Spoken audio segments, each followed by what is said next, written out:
So the first thing we do in our waiting is we welcome the tension. The second thing we do, A, is we gotta avoid the ditches. We gotta avoid the ditches in waiting.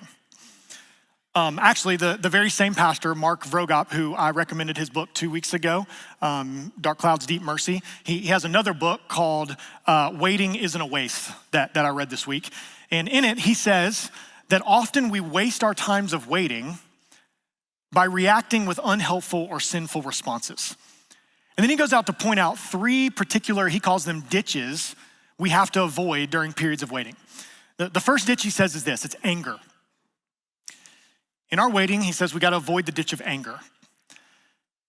And what he says is that waiting and anger often go together because waiting makes us feel vulnerable. And so what we do to try to fill that vulnerability gap is we try to force change. But as we try to force change in that process of waiting, when nothing actually does change, we just end up getting angry and frustrated, right? So then what we do is we move on to the second ditch, which is anxiety. He says if anger takes action, anxiety just chooses to overthink the whole thing. You're like, if I can't force change, then I'm gonna collect as much knowledge as I can and I'm gonna stew and ruminate on that. The ditch of anxiety is when in your waiting, you resort to this kind of inward mental and emotional churning that becomes exhausting and debilitating. We think we can literally think our way out of something.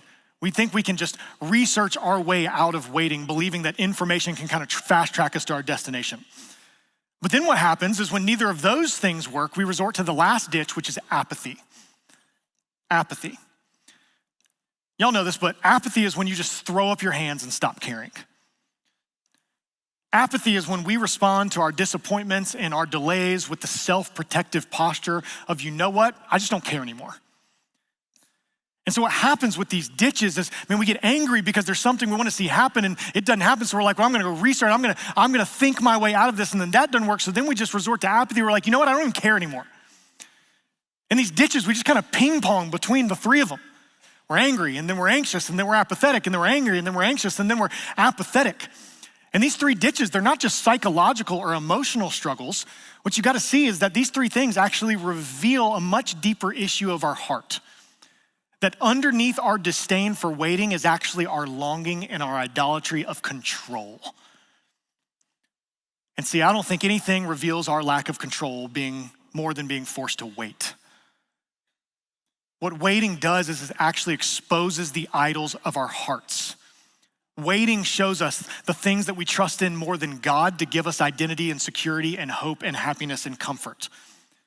We believe that if we just had control, right? That if we could just get our kids to act a certain way, or if that person would just do as I tell them, or that if we obsessively plan enough, or if that we save enough money, or that if we eat perfect and crunchy and do all the yoga, or refuse to let go of something until we think the results are what is best, we think that if we were just in control of everything, then everything would be fine. We think as long as I'm in charge, then I'm safe, I'm secure. Control, what it does is it gives us this illusion that we're the ones calling the shots. But what happens is that in the waiting, we realize we get a sense of our own limits. It's in waiting, we're confronted with the reality that there's so many situations that we are powerless to influence the outcome or the timeline. And so at the root, what happens to us is that we fall into these ditches because we are idolizing control in a world where you and I are not in control in the first place. We fall into these ditches when we're trying to navigate waiting in our own strength instead of God's strength. And this is why the gospel is so different from every other solution that the world is gonna give you when it comes to waiting. Because the gospel doesn't tell us to try harder. It doesn't tell us to go learn more information. It doesn't say stop caring and become apathetic. The gospel doesn't tell us to try harder to avoid the ditches. The gospel confronts us with the reality that we can't avoid those ditches on our own because our hearts are gonna remain restless until they find their rest in God. In the gospel, we find the only foundation strong enough to actually carry us through the waiting without becoming angry, without becoming anxious, without becoming apathetic, because we know in the gospel, as 2 Corinthians chapter 12 says, that his grace becomes sufficient for us, that his power is actually made perfect in our weakness, that it's actually when I am weak, when I am emptied of myself, when I don't know what to do, when I am in waiting, when I am not in control, then I am strong because I have decreased myself and I've been filled with the power of God. That's what it looks like to wait in his strength.